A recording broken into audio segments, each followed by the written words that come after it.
পরম করুণাময় আল্লাহ তাআলার কাছে অশেষ শুকরিয়া আদায় করছি যে আল্লাহ তাআলা অশেষ রহমতে আজকে আমাদের এই দিনাজপুরে একটি অজপাড়া গায়ে আমাদের গণতন্ত্রের অন্যতম সেনাপতি, সারা বাংলাদেশের মানুষের ভোটে নির্বাচিত, সদ্য নির্বাচিত মাননীয় প্রধানমন্ত্রী তিনি আজকে আমাদের মাঝে সেখানে উপস্থিত হয়েছেন। আমি দিনাজপুরবাসীর পক্ষ থেকে তাকে আন্তরিক ধন্যবাদ এবং অভিনন্দন জানাতে চাই, কৃতজ্ঞতা জানাতে চাই। প্রিয় ভাই বোনেরা, আজকে আমার কথা বলার দিন নয়, আজকে প্রধানমন্ত্রী কথা বলবেন। আমি শুধু আপনাদের এইটুকু বলতে চাই যে এখনো যে কথা জাহাঙ্গীর বললো যে আমাদের ভোট দেওয়ার কালই এখনো মিশে যায় নাই, এক মাসও পুরোপুরি পার হয় নাই। এর মধ্যেই প্রধানমন্ত্রী যে সমস্ত প্রতিশ্রুতি দিয়েছিলেন নির্বাচনের আগে, সেই নির্বাচনের ওয়াদাগুলো তিনি পূরণ করে চলেছেন।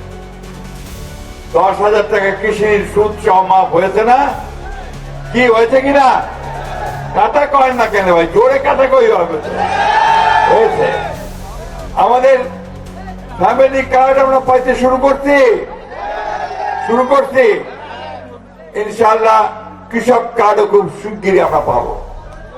আমাদের ইমাম, মুয়াজ্জিন, খাদেম এবং মন্দিরের পুরোহিত, গির্জার সেবায় তারা 5,000 টাকা করে যে সম্মান হিসেবে পাওয়া শুরু করছেন। কি শুরু করছেন তো? এটা কিন্তু ইতিমধ্যে উনি শুরু করে দিয়েছেন।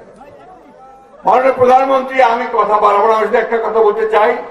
এই প্রথম দিনাজপুর গ্রেটার দিনাজপুর ডিস্ট্রিক্টের 11টা আসনে আপনাকে এই দিনাজপুরের মানুষ সম্পূর্ণ আসনগুলো দিয়ে দিয়েছে, পুরো ভোট দিয়েছে। আমাদের হিন্দু ভাইয়েরা, বোনেরা, সনাতন ভাই বোনেরা, মুসলমানেরা, খ্রিস্টানরা একজোট হয়ে এবার সিদ্ধান্ত নিয়েছে যে এবার আমরা তারেক রহমানকে প্রধানমন্ত্রী করব। দেশের অবস্থা সেই পথে আমাদেরকে এগিয়ে যেতে হবে বন্ধুগণ।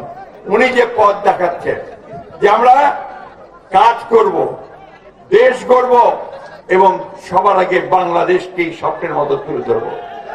আমাদের প্রতিষ্ঠাতা শহীদ প্রেসিডেন্ট জিয়া রহমান এই খাল খনন কর্মসূচি শুরু করেছিলেন।